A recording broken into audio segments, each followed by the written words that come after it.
제가 마음이 아파서 병원에 간 적이 있었어요. 한 2년, 3년 전쯤에.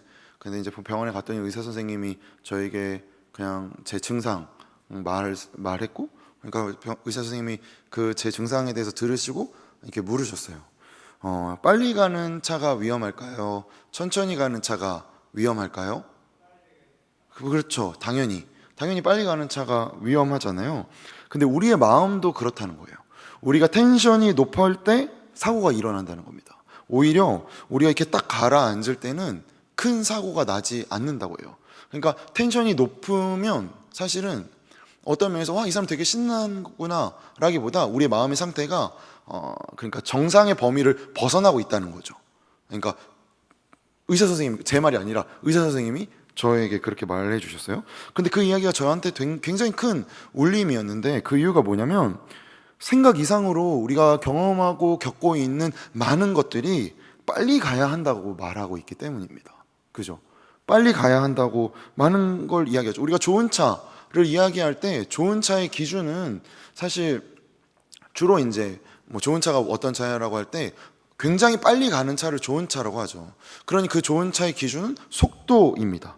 하지만 위기의 순간에 필요한 것은 엄청나게 빠른 속도가 아니라 브레이크가 잘 걸리고 언제든지 멈출 수 있고 급제동을 해도 그렇게 길게 나가지 않는 차가 사실 좋은 차임을 알게 되죠. 이거 우리가 모르는 사실이 아닙니다. 사람도 마찬가지죠. 뭔가 막 급하고 뭔가 되게 빠르고 그런 사람보다 멈출 때 멈출 줄 아는 사람을 우린 더 대하기 편해합니다. 그런데 우리가 이런 거 다 잘 아는데 우리는 의례 속도를 기준으로 판단한다는 거죠.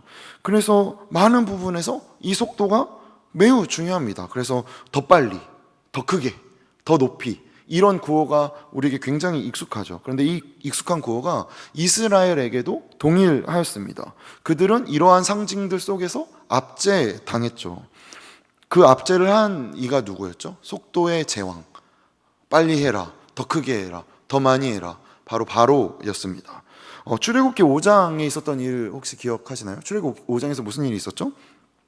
바로가 이스라엘 백성들에게 더 빨리 일하라고, 더 많이 생산하라고 자신이 가진 끝없는 탐욕으로 책찍질을 가합니다.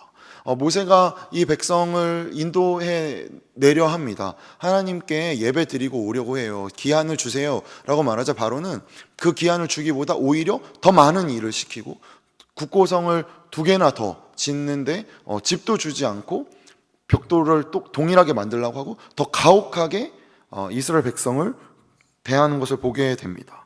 그 속에서 이스라엘 백성들은 울부짖었고, 그리고 그것을 들으신 하나님이 모세를 통해 이 이스라엘 백성을 건져내셨습니다.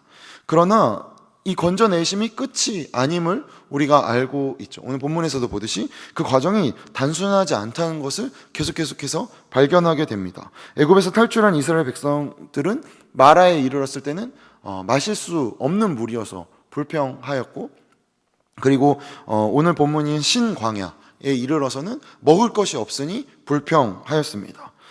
그리고 그 불평에 대한 하나님의 대답은 마라에서는 쓴물을 단물로 바꾸셨고 광야에서는 만나와 메추라기를 보내심으로 그들의 불평에 대답하셨습니다. 그런데 이 대답을 통해 우리가 발견하게 되는 것은 불평하였으니까, 간절히 애원했으니까 하나님이 들어주셨다는 것이 아니라는 것입니다. 하나님의 대답은 마실 것과 먹을 것을 주시는 그 이상이었죠. 무엇이었죠? 오늘 본문에서 그것을 우리에게 확인시키십니다. 26절 말씀 다시 볼까요? 26절 함께 고백합니다. 엿새 동안은 너희가 그것을 거두되 일곱째 날은 안식일인즉 그날에는 없으리라 하였으나.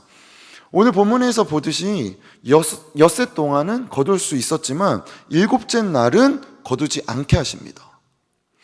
우리가 흔히 이스라엘 백성들이 하는 불평에 대해서 그들이 불평이라는 이유로 굉장히 신앙의 수준이 낮고 아직 철부지라고 생각하지만 마실 물이 없고 먹을 것이 없다는 것은 생존의 위협을 느끼게 되는 상황입니다. 그러니 거기에 대답하시는 하나님의 방법은 어떻게 보면 당연한 것이었죠. 왜냐하면 광야에서 이제 진짜로 이스라엘 백성이 말했던 것처럼 죽게 생겼으니까요. 그런데 하나님이 단순히 먹이고 마시게 하는 것이 끝이 아니라는 것입니다. 오늘 본문을 통해 나타나죠. 일곱째 되던 날이 안식일이니까 이 안식일을 지키라. 이 날에는 먹을 양식이 없을 것이다 라는 규칙을 주십니다. 안식일이 무엇이죠? 안식일은 하나님께서 천지를 창조하실 때 엿새 동안 부족한 것 없이 지으셨고, 그리고 부족한 것 없이 지으신 이후에 하나님이 중단하셨습니다. 그렇죠. 자신의 일을 중단하셨어요. 그리고 그 엿새 동안에 이루어진 일을 완벽하게 창조되었음을 기념하는 날입니다.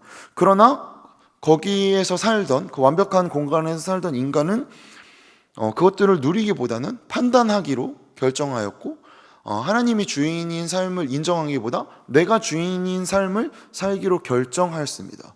그렇기 때문에 주인이신 하나님과 아담과 하와는 함께 할 수 없었죠. 그래서 떠나게 됩니다. 분리되게 되죠. 그것을 성경에서는 죄라고 합니다. 그 죄로 인해 갈라진 인간과 하나님과의 관계를 하나님께서 성자로, 성육신, 그러니까 육화, 너무 어렵죠. 그러니까 예수님이 오신 거예요. 예수님이 오셔서 하나님과 우리와의 사이에 끊어진 관계를 회복하셨습니다. 그래서 우리를 대신해서 십자가를 지시고 사흘 만에 부활하신 날이 언제죠? 언제입니까? 퀴즈. 그게 언제예요? 안식 후 첫날입니다. 안식 후 첫날. 그래서 우리는 그 날을 주의 날이라고 부르고, 그 주의 날이 오늘 우리가 지키는 주일인 것이죠. 이것이 우리가 지키는 유래인 것입니다. 그런데 이 개념이 안식일과 연속성을 지닙니다. 하나님께서 모든 것을 창조하셨고, 그래서 모든 것을 창조하신 하나님이 예수 그리스도를 보내셨음을 기억함으로 하나님 안에서 우리가 안식을 누리는 날이 바로 오늘이니까요. 그렇기 때문에 성경에서 말하는 이 안식의 의미는 하나님의 주권을 받아들임으로부터 시작합니다. 하나님의 주권을 받아들인다는 말은 무엇이죠? 하나님이 주인이시라는 것입니다. 하나님이 애굽에서 이스라엘을 건져내셨죠. 그런데 이스라엘 백성들이 하나님이 이스라엘을 애굽에서부터 건져내셨기 때문에 곧바로 와, 하나님이 내 주인이다 라고 말하지 않고 있음을 우리는 이 말씀들을 통해 보게 됩니다. 우리도 마찬가지라는 것이죠. 우리가 분명 하나님께 구원받았습니다. 우리 예수 그리스도를 믿음으로 우린 구원받았어요. 그런데 우리는 여전히 익숙한 우리의 질서로 살아갑니다. 세상의 질서로 살아가요. 이스라엘 백성도 마찬가지였죠. 애굽의 질서로 살아가고 있었습니다. 그래서 이스라엘은 여전히 바로가 주인인 세상에 익숙하였기 때문에 안식일을 지키라는 명령은 하나님이 왜 그들에게 이런 명령을 하신 거죠? 그들을 지켜가는 질서가 더 이상 바로의 질서, 애굽의 질서가 아니라 하나님의 질서로 살아가게끔 하나님이 명령하시고 법도와 율례와 계명, 규칙을 주시는 것인 것이죠. 그래서 마라의 쓴물과 만나의 자리에서 계속해서 본문에서 무슨 단어가 나오죠? 시험이라는 단어가 나옵니다. 이 시험은 그렇기 때문에 단순히 이것을 붙으면 오케이, 이게 떨어지면 너 아웃, 혹은 잘하나 못하나 보자라는 게 아니라 목적이 있다는 것이죠. 목적이 있다는 것입니다. 이를 더 잘 이해하기 위해 우리가 신명기 8장 말씀을 보려고 합니다. 신명기 8장 11절부터 16절 말씀인데 제가 읽겠습니다. 내가 오늘 내게 명하는 여호와의 명령과 법도와 규례를 지키지 아니하고 내 하나님 여호와를 잊어버리지 않도록 삼갈지어다. 내가 먹어서 배부르고 아름다운 집을 짓고 거주하게 되며 또 내 소와 양이 번성하며 내 은금이 증식되며 내 소유가 다 풍부하게 될 때에 내 마음이 교만하여 내 하나님 여호와를 잊어버릴까 염려하노라.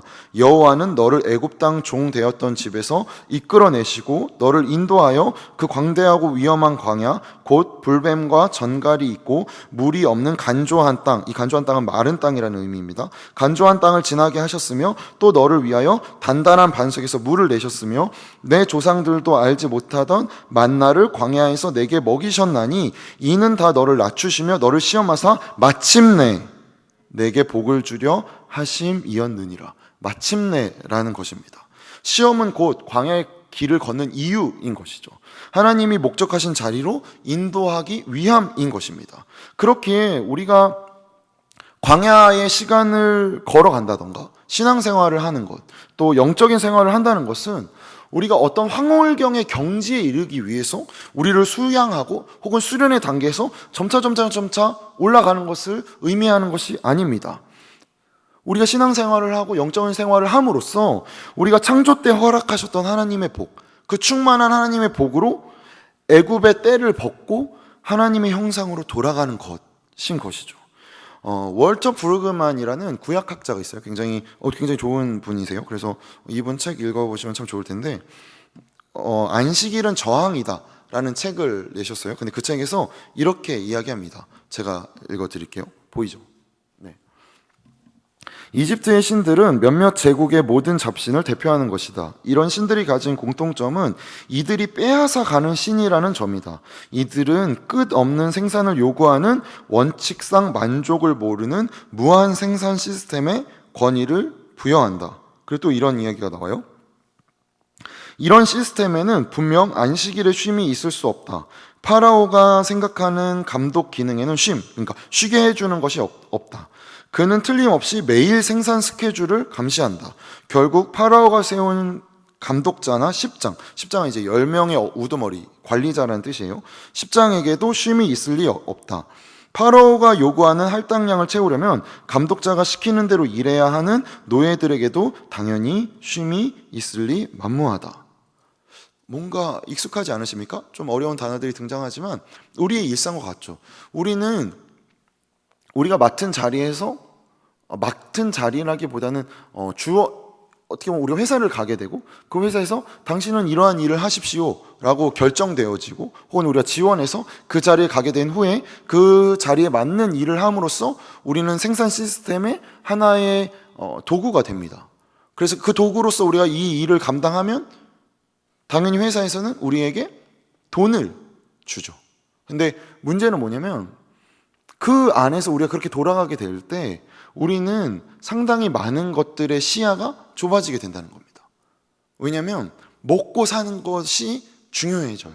그래서 당연히 중요하죠. 그런데 문제는 뭐냐면 먹고 사는 것만이 중요해진다는 것입니다. 우리가 먹고 사는 것만이 중요해질 때 우리를 움직이는 힘은 우리가 있는 자리가 아니라 이 시스템을 운용하는 이 시스템이라는 겁니다. 이 시스템이 우리를 이끌어 간다는 거예요. 그렇기 때문에 안식일은 바로의 시스템에 대한 저항이라는 것입니다. 하나님께서 쉼이 없는 바로의 시스템에서 이스라엘 백성을 건져내셔서 자신의 쉼이 무엇인지를 알도록 지금 가르치시고 명령하는 과정이 바로 이 만나의 자리인 것입니다. 그런데 이 이스라엘 백성은 바로의 시스템이 훨씬 익숙합니다.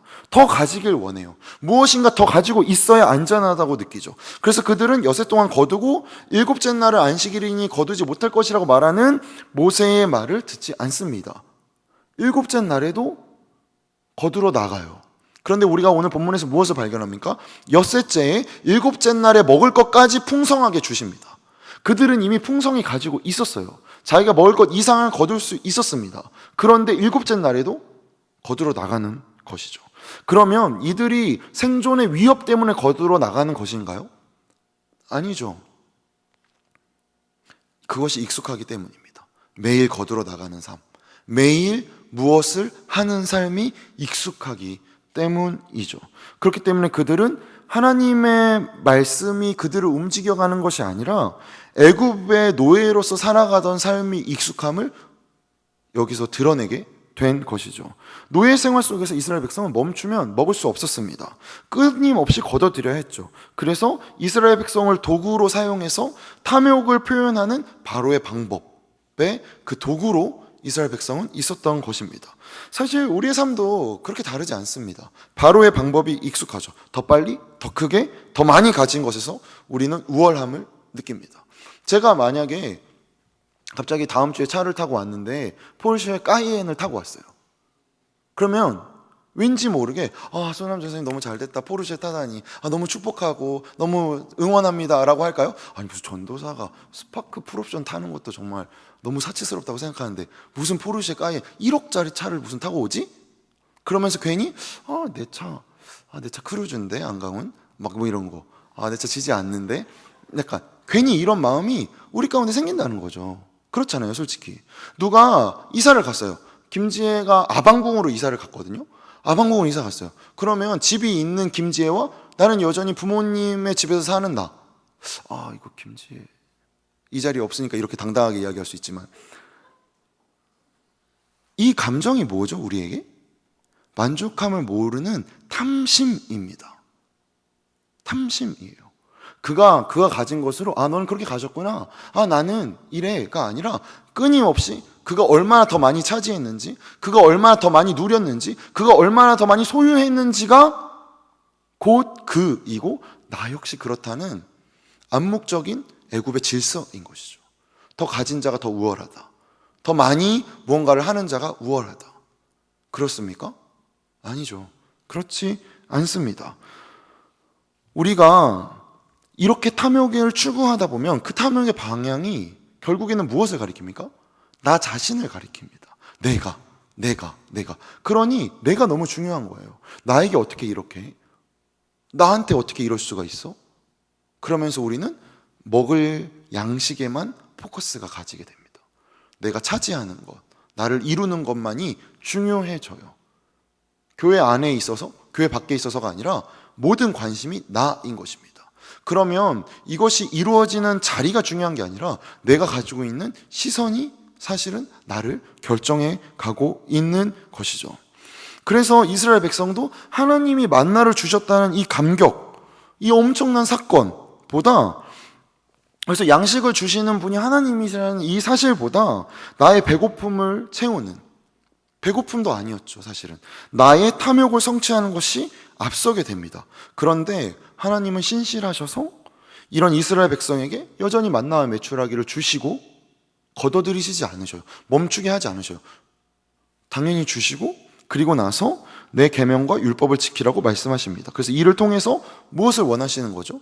바로의 노예라는 정체성에서 창조주의 숨결이 들어있는 하나님의 형상, 내 백성으로 내가 너를 지었기 때문에 너희는 내 자녀다 라는 것을 우리가 깨닫고 알게 되는 자리까지 인도하시는 것입니다. 그래서 너희는 내 백성이기 때문에 바로의 질서에 따라가는 삶이 아니라 나의 질서에 따라가는 삶을 살아야 한다라고, 그렇게 40년의 시간이 걸릴지라도 내가 너희를 포기하지 않겠다라고 이 시간 속에서 이루어 가시고 이끌어 가시는 것이죠.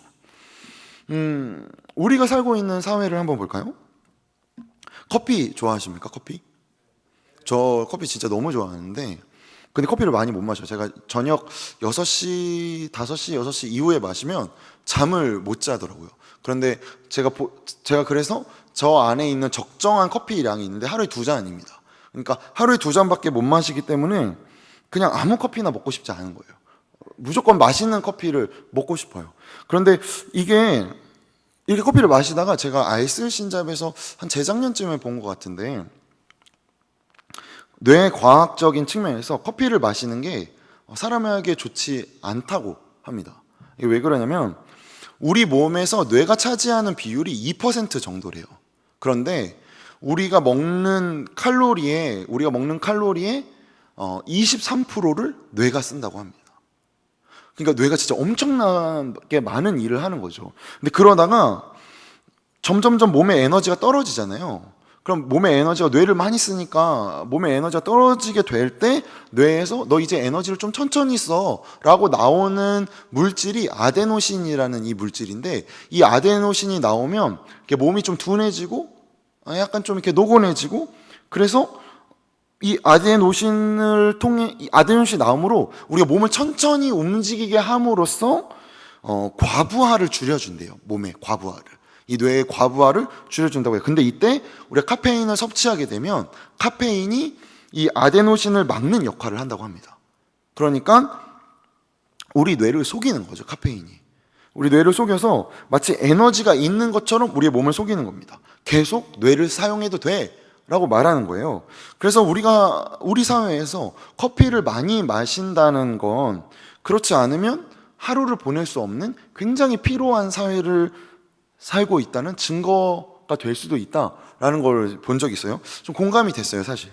근데 이 커피를 제가 그냥 말씀을 묵상하다가 문득 커피를 마시고 말씀을, 이게 루틴인데 커피를 마시고 이제 말씀 준비를 하다가 문득 저를 보게 된 겁니다. 물론 커피의 그 향과 그 여유로움을 사랑하는 분들도 계시겠죠. 근데 저는 커피를 사랑하는 이유는 각성 효과 때문이에요.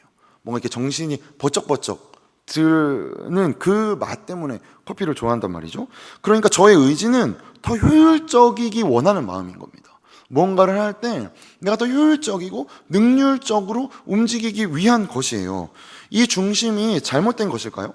능률성과 효율성은 굉장히 중요합니다. 그런데 이것이 목적이 될 때 성취와 생산에 목을 매는 사회 속에서 일이 다른 모든 것의 가치를 결정한다는 이 사회의 윤리 속에서 너의 직업이 무엇인지, 내가 하는 일이 곧 나의 가치인 것처럼 말하는 이 사회 속에서 우리가 어떠한 성취를 이루어서 인정받는 것이 아니라 우리의 존재만으로, 우리가 하나님의 형상이라는 이 이유만으로 존재 가치가 있다는 것을 망각하게 만들어버린다는 것이죠. 내가 능률과 내가 효율성만 따지며 나아갈수록 모든 것이 효율적으로밖에 보일 수 없어요. 이 사람은 효율적인 사람, 이 사람은 좀 능률성이 높은 사람, 이 행동은 내가 효율적인 행동. 근데 그 순간 내 존재 가치는 점점 무뎌지게 된다는 것이죠. 그런데 이러한 우리가 지금 제가 나누고 있는 이 말씀, 지금 우리가 함께 나누고 있는 이 사실이 어떤 성인이 혹은 어떤 학자가 겉면으로 하는 말이 아니라 세상의 모든 것을 창조하신 창조주께서 하나님의 형상으로 지으신, 자신의 형상으로 지으신 존재들에게 하신 말씀이라는 것입니다. 그렇다면 이 시간 예배를 드리는 모든 하나님의 형상에게 좀 질문하고 싶습니다. 그리스도인이란 과연 여러분에게 어떠한 의미입니까? 우리에게 그리스도인이라는 것은 무슨 의미가 될까요? 우리가 하나님의 형상이 되기로 결정해서 하나님의 형상이 된 것이 아니죠. 우리가 그리스도로 구원받기로 결정했기 때문에 구원받은 것이 아닙니다. 우리가 신자로서 살아가기로 결정했기 때문에 신자로 살아가는 것이 아니에요. 하나님께서 흙과 먼지로 빚으시고 자신의 숨결을 불어 넣으셨기에 우리는 하나님의 형상이 되었고, 우리가 판단하기를 즐겨하고 하나님의 자리를 탐하였으나 우리가 요구하기도 전에 하나님께서 예수 그리스도를 보내심으로 죄악된 우리를 건져내셨기 때문에 우리는 구원을 얻게 되었습니다. 그렇기 때문에 여전히 안식일에도 만나를 거두러 나가는 이스라엘 백성 같은 우리를 자신의 자녀답게 키워가시는 하나님의 열심으로 인해 우리는 하나님의 자녀됨의 삶, 신자로서의 삶의 의미를 발견하게 되는 것이죠. 뭔가 우리가 결정해서 무언가를 우리가 이룬 것이 우리 삶에 사실 그렇게 많지 않습니다. 많지 않은 게 아니라 거의 없어요, 사실. 거의 없어요. 그럼에도 불구하고 우리는 우리의 결정이, 우리의 판단이, 우리의 합리성이 우리의 삶을 주장하고 결정하고 이끌어 간다라고 생각합니다. 그래서 내가 내리는 판단이 너무 중요해요. 7째 날 만나를 거두러 나가는 것이 너무 중요합니다. 하나님이 7째 날에는 만나를 거두지 말아라, 6째 날에 내가 충분히 줄게 라고 하시는 하나님의 명령보다 내일 먹을 것 없어서 그 다음에 배고프면 어떡하지 하는 내 불안이, 내 판단이, 내가 생각하는 합리적인 이성이 더 중요해집니다. 여러분, 그것은 바로의 질서입니다. 애굽의 질서입니다. 세상의 방법입니다. 하나님의 방법이지 않습니다. 그리스도인이란 무엇입니까? 하나님의 방법으로 살아가는 자들입니다. 하나님의 질서가 내 삶의 질서인 자들입니다. 효율성과 능률성으로 판단하는 것이 아니라 하나님의 형상인 이유만으로 누구나 존귀하며 누구나 그는 그의 그 가치만으로, 오늘 지인자매가 한 그 찬양의 가사처럼 그저 들꽃 같은 존재임을 인정하는 것이, 그것이 그리스도인인 것입니다. 그런데 얼마나 우리를 포장합니까? 여기에 있으니까 우리가 그리스도인인 것처럼, 예배를 드리니까 내가 그리스도인인 것처럼. 코로나가 우리에게 어떠한 가치를 부여했죠? 이 공간이 있지 않을 때 너는 과연 그리스도인인가? 너가 주일에 정해진 시간에 예배를 드리지 않을 때 너의 삶을 움직이는 것은 무엇인가?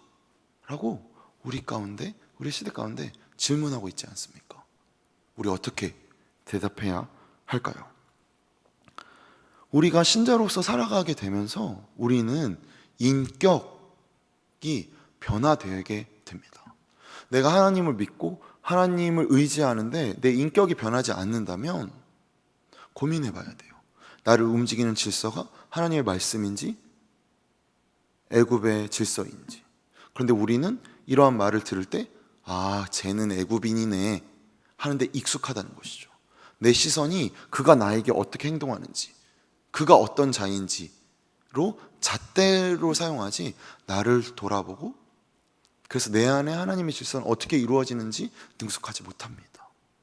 그래서 하나님이 이 이스라엘 백성에게 안식일을 지키라는 명령을 시작하시는 것이죠.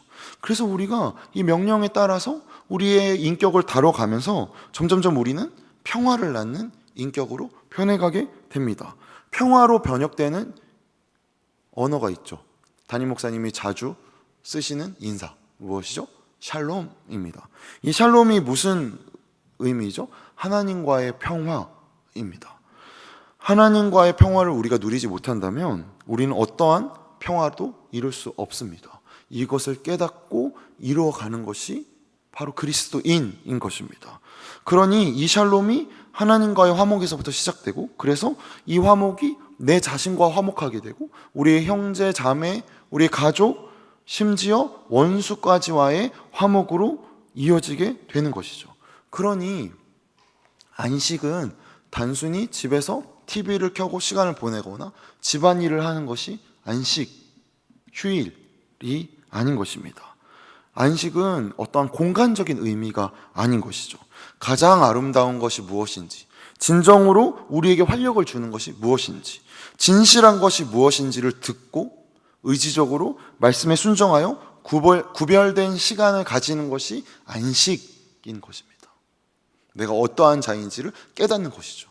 그러니 이 안식은 어쩌면 우리에게는 가장 가혹하고 불편한 시간이 될 수도 있습니다. 그러나 우리를 가장 자유하게 되는 시간이 되는 것이죠. 그래서 이를 통해 애굽의 가치로 가득한 세상 속에서 우리만은 하나님을 알고 우리만은 그리스도의 피로 덧입었다라고, 우리가 하나님께서 지으신 이 세상 속에서 하나님을 모르는 자들의 규칙에 의해서 살아가는 것이 아니라 하나님의 규칙에 의해서 살아가도록 몸부림치는 것이 안식인 것이죠. 성경에서 처음으로 안식이 적용된 곳이 무엇이었는지 기억하십니까? 어떤 장소가 아니었습니다. 시간이었습니다. 구별된 시간이 안식이었습니다. 하나님께서 6일 동안 열심히 창조하시고 나 이제 할 일 했다, 그러니까 나 이제 내 본향으로 돌아가야지 해서 하나님의 성에 가셔서 편안하게 누리신 게 안식이 아니었어요. 멈추시고 기억하시고 기념하게 하시는 것이 안식이었습니다. 시간 속의 거룩이 안식인 것입니다. 그러니 안식일의 최우선은 내가 어느 곳에 있는지가 중요한 것이 아닙니다. 내가 어떠한지, 혹은 나에게 어떠한 유익을 끼치는지가 안식이 아니라 하나님에 대한 것, 하나님이 우리를 어떻게 만들어 가시는지에 대한 것이 안식의 기준인 것입니다. 그러니 우리가 무언가를 해서 혹은 무언가를 하지 않아서 주어지는 것이 아니라 하나님이 나에게 어떻게 하시는지, 하나님이 어떻게 이루어 가시는지에 대해 집중하는 것이 안식인 것입니다. 그런데 우리가 이러한 개념을 받아들일 때 우리는 무언가 초월하는 일로 여깁니다. 그러니까 완성, 쉼, 거룩함, 이런 것들을 이루기 위해서는 어떠한 경지에 이르러야 그것이 가능한 것처럼 여긴다는 것이죠. 그래서 나도 돈이 있으면 나도 쉬겠다, 나도 시간이 있으면, 나도 저렇게 신앙의 경지가 높으면 이라고 말하게 만듭니다. 그러나 이러한 생각은 오히려 진정한 안식의 개념에서 멀어지게 만드는 것이라는 것이죠. 하나님이 안식의 방법을 이스라엘 백성에게 가르치시기 위해 사용하신 게 무엇이었죠? 만나였습니다, 여러분. 일용할 양식이었어요. 우리의 언어로 바꾸면 무엇일까요? 우리의 일상이었습니다. 마실 물이 없어서, 먹을 것이 없어서 불평하는 이스라엘 불평은 매우 합리적이고 당연히 이해가 되고 충분한 이유입니다. 그런데 이 불평에 대답하시는 하나님의 응답에서 우리는 차이를 발견하게 됩니다. 불평하는 이스라엘과 대답하시는 하나님과의 차이를 발견하게 되죠. 마라의 쓴물을 단물로 바꾼 곳에는 나무가 있었고, 먹을 것이 없는 이스라엘 백성에게 하나님이 보내신 것은 광야에서 보게 되는 만나와 메추라기였습니다. 그리고 그 일상의 자리에서 하나님은 한 가지를 더 덧붙이십니다. 이제 내가 먹을 것 줬지, 너 갈급함 해결했지를 넘어서 내 율법과 내 계명을 지키라는 것이죠. 너희가 살고 있는 질서는, 너희를 지탱하는 이 계명과 율법은 더 이상 애굽의 규칙이지 않다라는 것입니다. 그리고 이 계명과 율법, 하나님이 주시는 계명과 율법을 지키는 자리는 어떠한 특별한 공간이 아니라 일상의 자리였습니다. 애굽에서 탈출한 후 살아가는 광야의 자리였던 것이죠. 바로가 이스라엘 백성을 동원해서 짓던 것이 무엇이었죠? 국고성이었습니다. 여러분, 피라미드가 아니었어요. 정말 얼마나 이집트 왕자가 우리에게 잘못된 성경 지식을 널리 가르치는지. 피라미드는 당시 이 이스라엘 백성 살던 시대에는 지어지지 않았다라고 보는 학자들이 더 주류예요. 그러니까 왜냐하면 성경에도 그들이 피라미드를 지었다, 왕의 무덤을 지었다가 아니라 국고성을 지었다라고 말합니다. 저는 이게 굉장히 중요한 포인트라고 생각하는데, 국고성이 뭐죠? 식량과 왕의 재산과 나라의 어떤 그런 중요한 것들, 재산들을 놓아두는 것이에요. 국고성. 그래서 비돔과 라암셋을 바로가 만들었어요. 그런데 바로가 이걸 만들 때, 내가 이걸 통해서 내가 사실은 너무 배고파, 나 바로인데, 나 왕인데 나 너무 배고파, 그래서 내 양식을 둘 공간이 필요해 해서 지은 것이겠습니까? 내가 이 애굽 백성들을 내가 널리 이롭게 해야지 해서 지은 것이겠냐고요? 아니죠. 끊임없이 곡간을 가득 채워나가는 것이었습니다. 그를 움직인 것은 무엇이었죠? 바로 이 탐심이었죠. 그런데 이스라엘 백성도 이 동기에 의해 움직이고 있었잖아요. 6째 날 배부르게 거둘 수 있었습니다. 근데 7째 날 거들어 나가는 이 동기가 바로 탐심인 것이죠. 그러니 이 바로의 질서에 물들어졌던 이스라엘 백성은 현재의 불평으로 통해 과거가 마치 이상적이었던 것처럼 자신들의 기억을 왜곡해서 말하기까지 합니다. 기억하십시오. 지금의 고통과 불평은 우리의 과거를 굉장히 왜곡시킵니다. 그래서 예전이 더 좋았던 것처럼 우리를 착각하게 만들어요. 헤어진 그 친구가 마치 베스트였던 것처럼. 그 친구가 베스트였으면 왜 헤어졌겠어요? 여러분, 잊으세요. 떠나보내세요, 여러분. 공감이 안 될 수도 있겠지만, 우리 청년교회 너무 커플이 많아가지고 정말 너무 저는 영광된 순간이라고 생각합니다. 이 시기를 잘 누리세요, 여러분. 다시 돌아가서, 그러니까 왜냐면 늘 그렇잖아요. 뭔가 내 헤어짐, 나의 떠나감, 나의 예전의 기억들은 난 되게 괜찮았는데 지금 내가 나 왜 이렇게 됐지? 근데 지금 내가 이렇게 된 것은 예전에 그렇게 좋지 않았기 때문에 이렇게 된 것이죠, 사실. 이스라엘 백성도 마찬가지였습니다. 지난주에 나눴던 16장 3절에서 이스라엘 백성이 뭐라 그러냐면 이렇게 말합니다. 이스라엘 자손이 이제 모세와 아론에게 이렇게 말해요. 우리가 애굽 땅에서 고기가마 곁에 앉아 있었던 때와 떡을 배불리 먹던 때에 여호와의 손에 죽었더라면 좋았을 것을 너희가 이 광야로 우리를 인도해내어 온 회중이 주려 죽게 하는도라. 이게 말입니까 방구입니까? 이들이 이렇게 배부르게 살았으면 불평을 했겠어요? 그죠? 하나님 나 좀 살려주세요 라고 말했겠습니까? 누가 말한 거예요? 다른 사람이 말했나요? 아니에요. 자신들이 이렇게 말해놓고 나 애굽 생활에 이렇게 배부르게 먹고 잘 살았어 라고 모세와 아론에게 갑자기 화가 나네요, 여러분. 말하고 있는 거예요. 정말 어처구니가 없죠. 근데 우리가 그렇다는 것입니다. 우리가 그래요. 주님, 제가 열정으로 불탔던 시절이 있지 않습니까? 제가 정말로 하나님 앞에 저 이렇게 잘 지내고 있었는데 왜 저를 이 자리에 이끌어내셔서 저에게 이런 고난을 겪게 하십니까? 예전이 더 좋았는데 말입니다. 여러분, 이것은 사단이 우리에게 주는 미혹입니다. 잘못된 판단인 것이죠. 그런데 이런 이스라엘을 하나님은 자신의 자녀로 바꾸어 가십니다. 안식일을 지키라는 이 계명을 통해 하나님은 자신의 방법을 이스라엘에게 몸으로 가르치고 계시는 것이죠. 어떤 지적인 것으로 뭔가 돌판에 새겨서가 아니라 실제로 일곱째 날 만나를 중지시키십니다. 그리고 그것을 듣게 만드시죠. 여러분, 머리의 점수가 몸의 점수가 아닙니다. 몸의 점수가 머리의 점수이지 않아요. 머리와 몸의 점수가 조화되는 순간 그것이 우리의 영적인 점수가 되는 것이고 그것이 우리의 정신인 것입니다. 뭔가 그렇잖아요. 막 목사님 설교 듣고 막 뭔가 이렇게 말씀 듣고 나면 굉장히 마치 막 영적인 어떤 게이지가 막 차 올라가는 것 같고 내가 신령한 사람이 되는 것 같고 거룩한 사람이 되는 것 같지만 내 일상에서 변화된 것이 없음을 깨닫게 될 때 좌절합니다. 왜 그렇죠? 우리가 갖고 있는 머리의 점수가 내 점수라고 생각하고 당연히 그 점수를 들고 기쁘게 내 삶으로 다가갔더니 참혹한 내 현실을 바라보게 되는 겁니다. 그 간극이 우리를 늘 힘들게 하죠. 그럴 때 우리는 어떻게 해야 합니까? 그 머리의 점수를 몸으로 살아내야 합니다. 일곱째 날 먹을 것을 거두러 가지 말라라고 하나님이 말씀하시면 그렇게 하는 것입니다.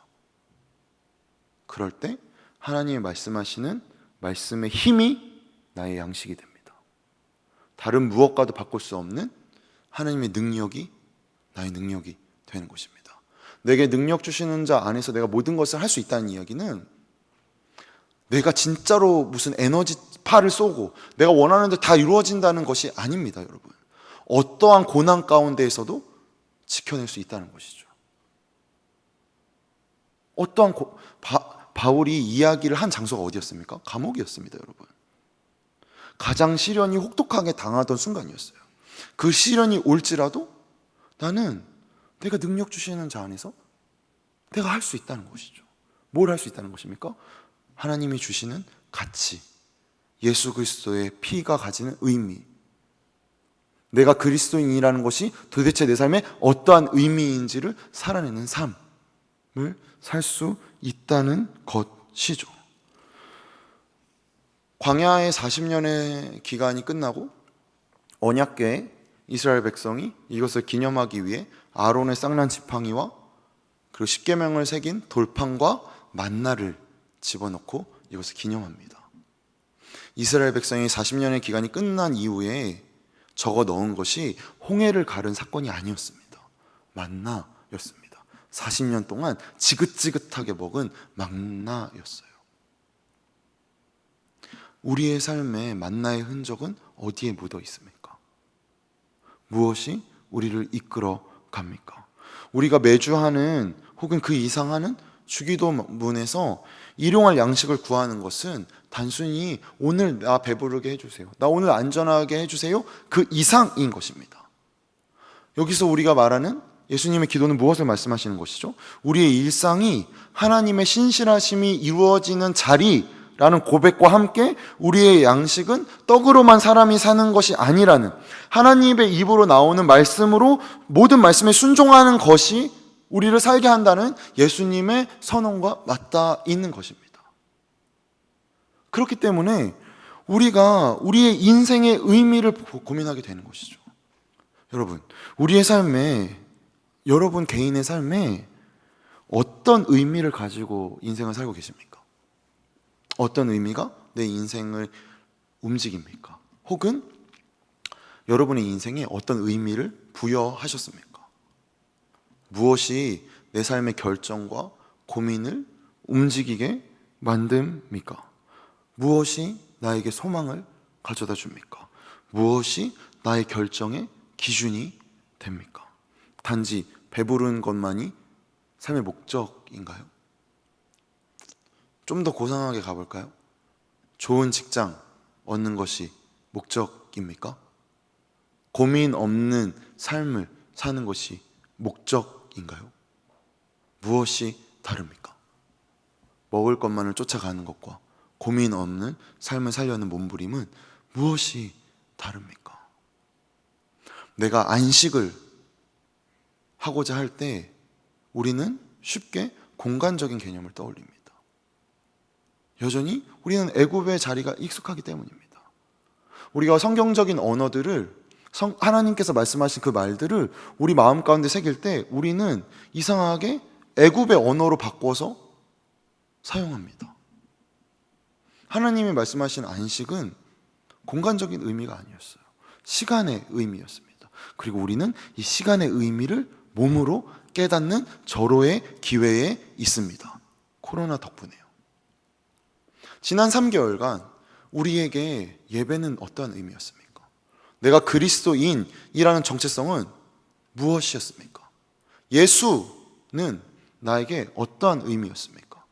교회는 나에게 무엇이었나요? 우리가 그 대답을 압니다. 내가 홀로 있을 때 내가 어떠한 자인지, 내가 홀로 있을 때 나를 움직이는 것이 무엇인지 이제 드러났습니다. 그럼 우리는 어떻게 하면 됩니까? 말씀으로 돌아가면 됩니다. 참된 안식의 자리로 가면 되는 것이죠. 구별된 시간을 가져야 합니다. 구별된 시간을 갖지 않으면 엄청 유명한 말 있잖아요. 생각하는 대로 살지 않으면 사는 대로 생각하게 된다고. 그렇게 살아가게 되는 거예요. 일상이 지쳐갑니다. 그래 월화수목금 일했는데 토요일 일요일 교회에서 하는 거 재밌으니까 이렇게 하면 뭔가 값진 것 같으니까 좋아 아니에요. 안 하셔도 됩니다.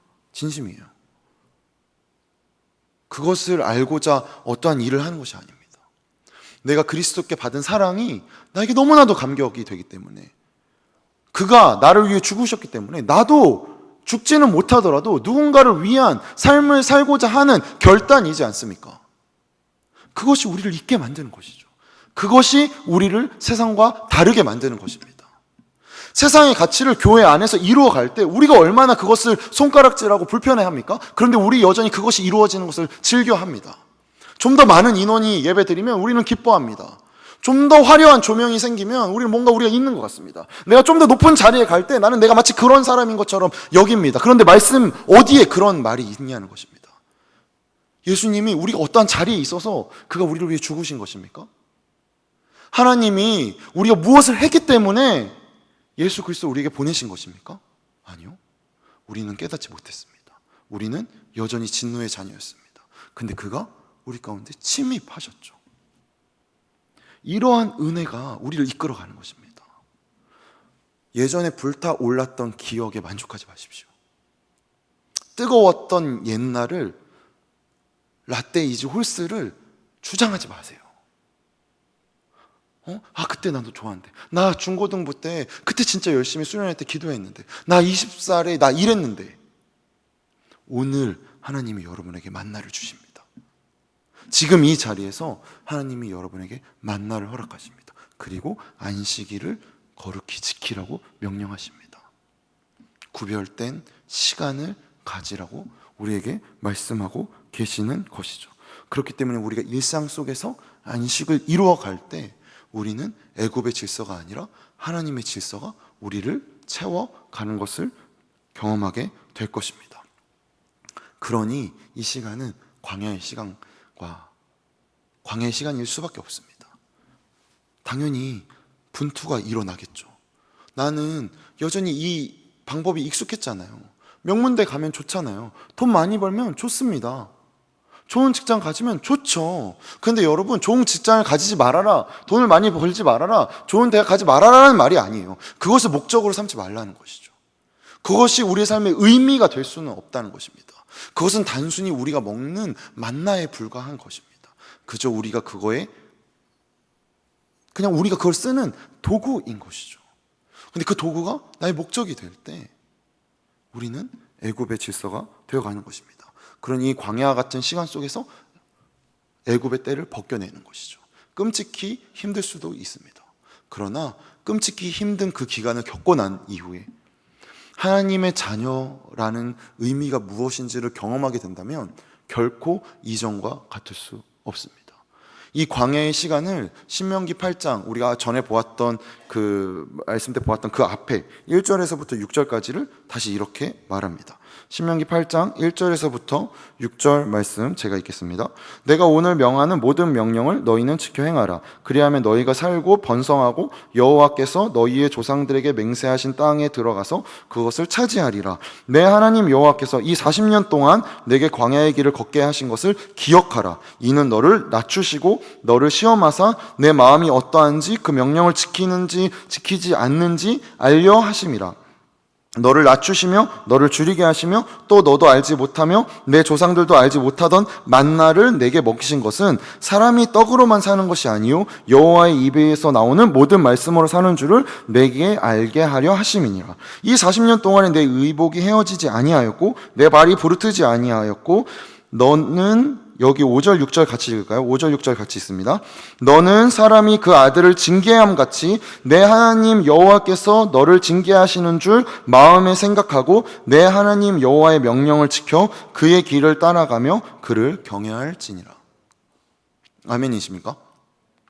뭔가 불편하시죠? 왜 불편하죠? 징계라는 단어가 있기 때문입니다. 그런데 이 징계라는 단어의 의미가 여기서는 어떻게 사용되고 있는 것입니까?